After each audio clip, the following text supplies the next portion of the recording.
Hi friend, मी रवीनाज किचनमध्ये आपलं स्वागत आहे। चला तर आज आपण एक रेसिपी बनवूया, एकदम सोपी आणि एकदम कमी साहित्यामध्ये। तोंडाची चव गेली असेल तर तोंडाला सुद्धा चव येईल अशी रेसिपी बनवूया भन्नाट। मी इथं हिरवी मिरची घेतलेली आहे, जाडमध्ये पावशेरभर मिरची घेतलेली आहे मी। त्याच्यात मधात चीर करून घेणार आहे। मधात चीर केले गेल्यावरती चम्मचच्या साहाय्याने मधातला सर्व गर काढून घेणार आहे मी। अशीही ती मिरची तिखट लागत नाही, तरी पण आपण सर्व काढून घेणार आहे, बिया वगैरे।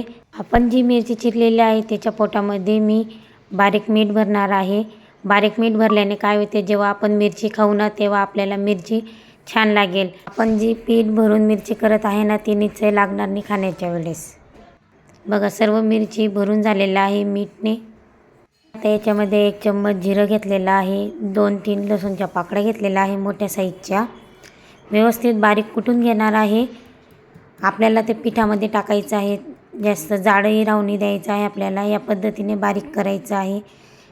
लसूण जिऱ्याची पेस्ट एकदम बारीक झालेली आहे मस्त। आता आपण एका पातेल्यात काढून घेऊया। मी एका पातेल्यात काढून घेतलेलं आहे। त्याच्यामध्ये मी 2 चम्मच बेसन पीठ टाकणार आहे, हरभऱ्याच्या डाळीचं।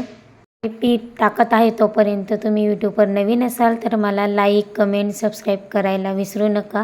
व्हिडिओ आवडला असेल कमेंट देखील छान करायला विसरू नका। बघा, मी आता इथं थोड्या ओवा देखील टाकून घेणार आहे, ओवांची देखील चव छान येते।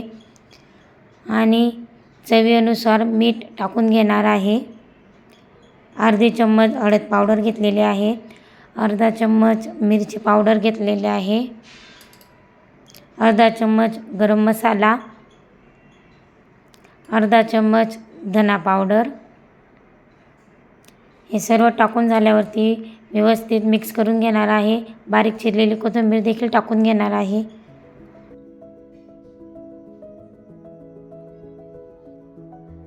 सर्व मिक्स करून घ्यायचं आहे व्यवस्थित, जेणेकरून आपलं जे आपण टाकलेलं आहे वस्तू त्याच्यामध्ये ते व्यवस्थित मिक्स झालं पाहिजे।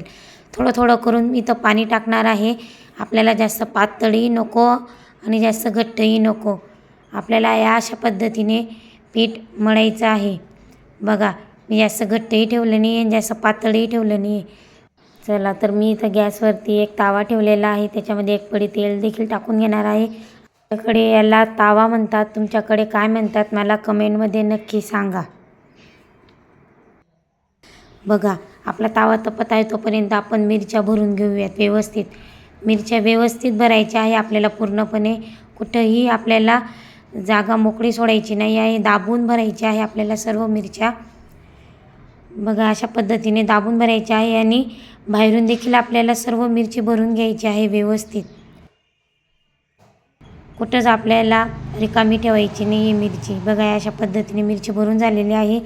मी दुसरी मिरची देखील तुम्हाला भरून दाखवणार आहे। बघा, जेवढं पीठ घट्ट राहील ना तेवढं आपल्याला व्यवस्थित मिरची भरता येईल। बघा, आपल्या सर्व मिरच्या भरून झालेल्या आहेत। चला, आपला आता तावा देखील तपून गेलेला आहे छान। त्याच्यामध्ये आपण एक मिरची ठेवून घेऊयात। हलक्या हाताने मिरची ठेवायची आहे, तेल नको उडायला अंगावरती। बघा, मिरच्या इथं सर्व ठेवून झालेल्या आहेत। आपलं पीठ उरलेलं होतं ना ते पीठ देखील मी परत लावून घेणार आहे। जी साईड बाकी होती आपली त्या साईडने सर्व पीठ लावून झालेलं आहे।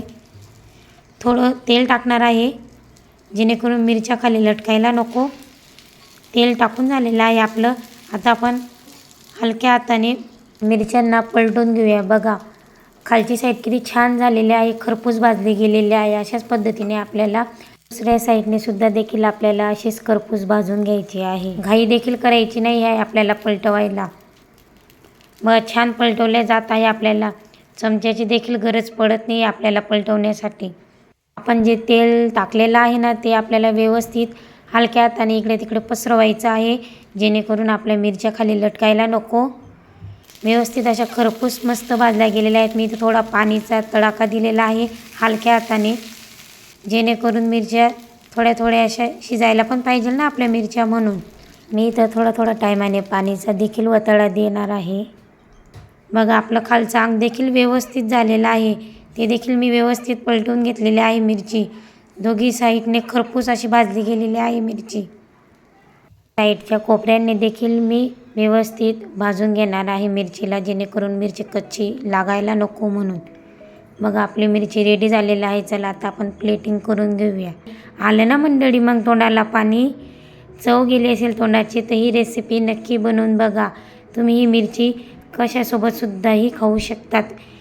पोळीसोबतसुद्धा देखील तुम्ही ही मिरची खाऊ शकतात. रेसिपी आवडली असेल तर लाईक सबस्क्राईब करायला विसरू नका. फॅमिलीमध्ये देखील शेअर करायला विसरू नका. Thanks for watching.